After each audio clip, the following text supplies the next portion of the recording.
Hello, I'm Susan Stark, and welcome to Think Green, Access Montgomery's signature series designed to educate and inform Montgomery County residents on how to protect the environment and how we can improve the way we use energy and resources in our community.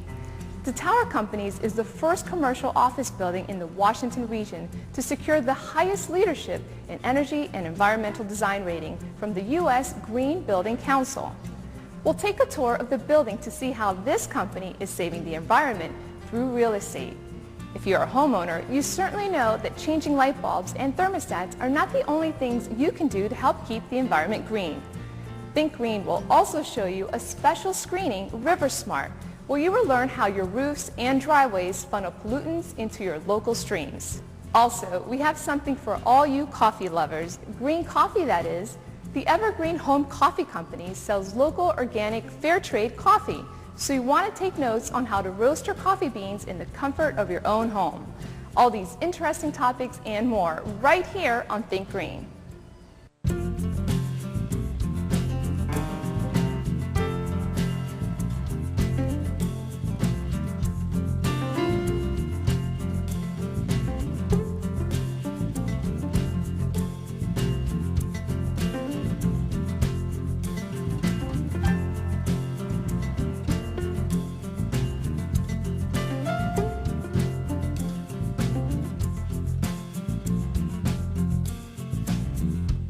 The Tower Company's flagship building at 2000 Tower Oaks Boulevard in Rockville features Vedic principles, Indian-inspired architecture designed to create environments that promote physical and spiritual prosperity just by working in it.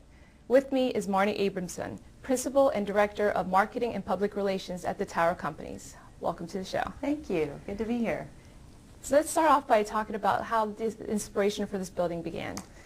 Sure. Well, we have been doing environmentally responsible design since the mid-90s.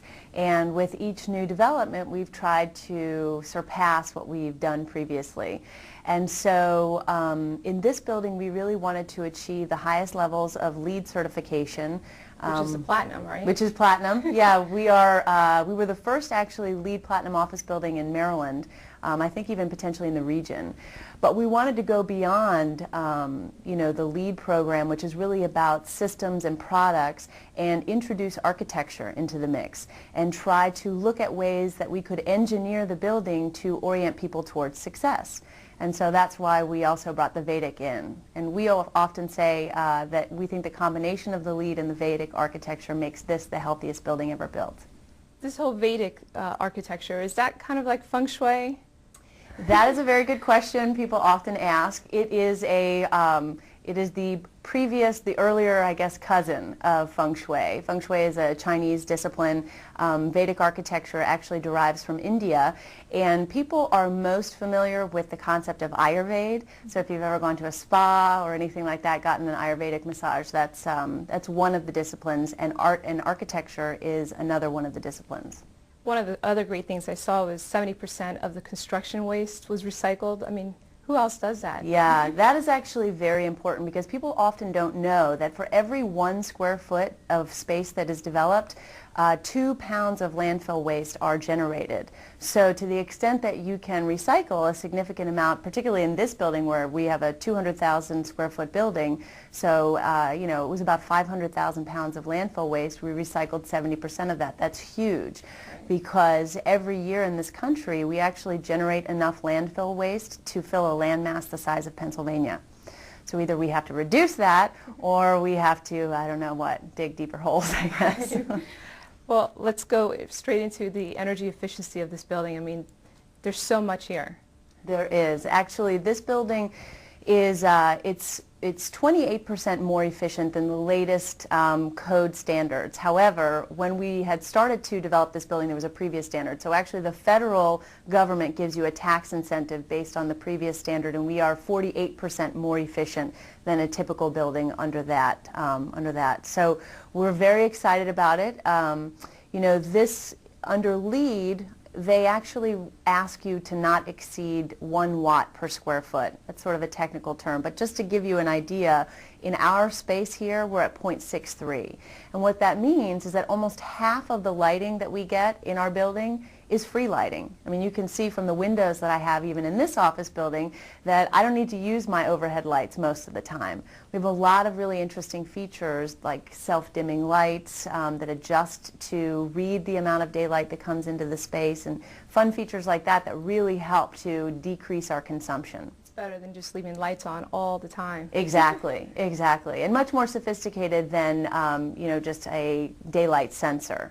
Right. And what about the water efficiency in this building? We are 41% more water efficient than a typical office building. And what's interesting is how simple that is. There are really very, very low to no cost measures that you can do, such as adding aerators to your sinks, which is basically like a fan that blows pressure into the water flow so that it feels like you're getting a full flow of water, but oftentimes you're using, 41%, it could be 30% less, which is very exciting. We also have no permanent irrigation here in our building.